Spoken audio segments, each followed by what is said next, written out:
I'm reviewing, and this show is going to be Mobile Suit Gundam. Iron Blooded Orphans is the latest Gundam, and I'm going to do the review on episode 1, which is called Iron and Blood. And alright, we got a new Gundam. It's been a while since I've seen a new Gundam show. I am super amped. I'm excited. So the backstory of this anime is, at least from the wiki and from what we saw in the first episode. So Earth and Mars got into like a civil war about, what was maybe 300 years ago, and more than 300 years ago. And I guess Mars kind of lost that war, and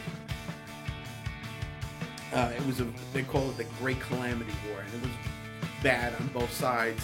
And I think really technology is now starting to get close to what it was 300 years ago. There are frames which are like mobile tanks almost, and there are some mobile suits. But basically, our characters are orphans who work in the military.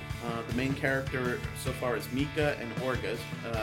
Are their two best friends in a unit. And basically, the gist is there's this princess, and she is advocating for Mars's independence, and she's very noble and loved by the people, and she relates to people on both sides.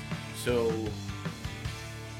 the thing is, people are worried that she could actually get it done, because people, regardless of what side of the fence you are, people tend to love her. And so her own father, in the beginning of the episode, kind of sells her up to the higher ups from Earth to have her assassinated.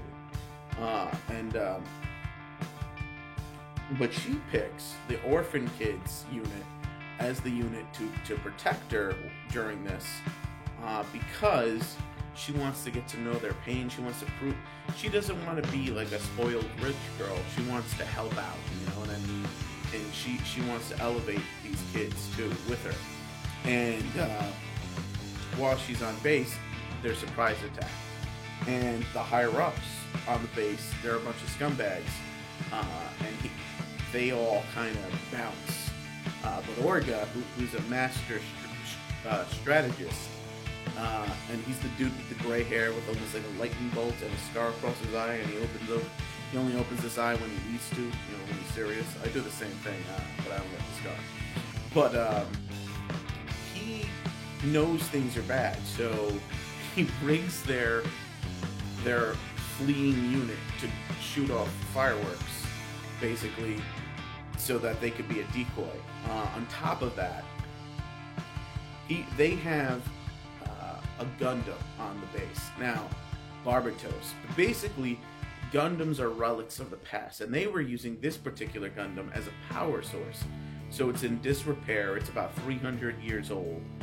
And he informs one of the other main characters, Biscuit, to like get it up and running, and to give it to the main character, Mika, because Mika is their ace, and he is nasty. But sooner or later, they're going to get overrun, because not only are they fighting other frames, but they're also fighting the Galahorns, which are your green, one-eyed, bad mobile suits. I mean, come on. You always have to have the green, one-eyed Cyclops types of suit for the Gundams to fight. And so that's what's going on.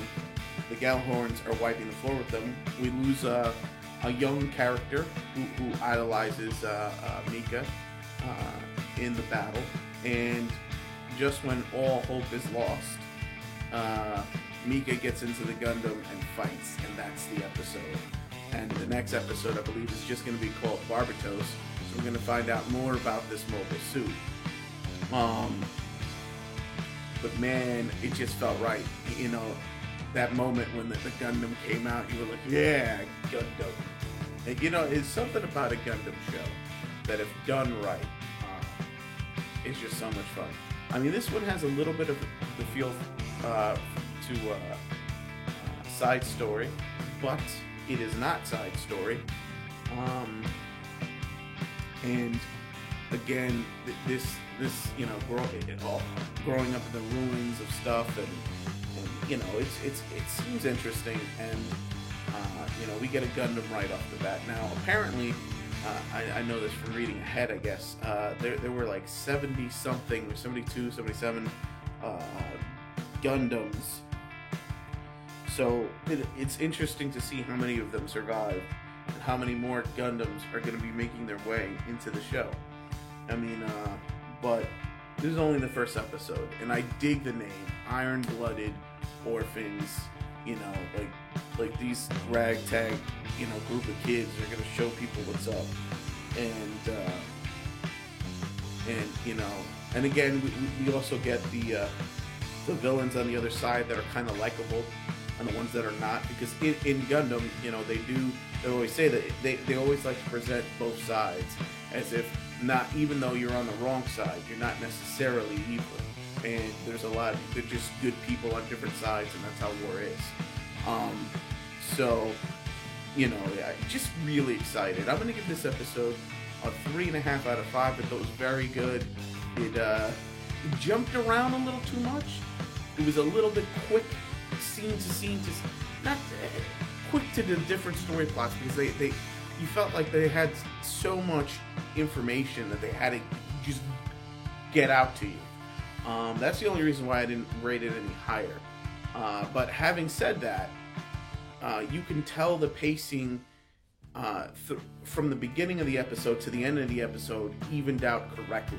Like, the beginning was very choppy, but by the end of the episode, you're starting to get more of a feel for how the show probably will flow from this point on.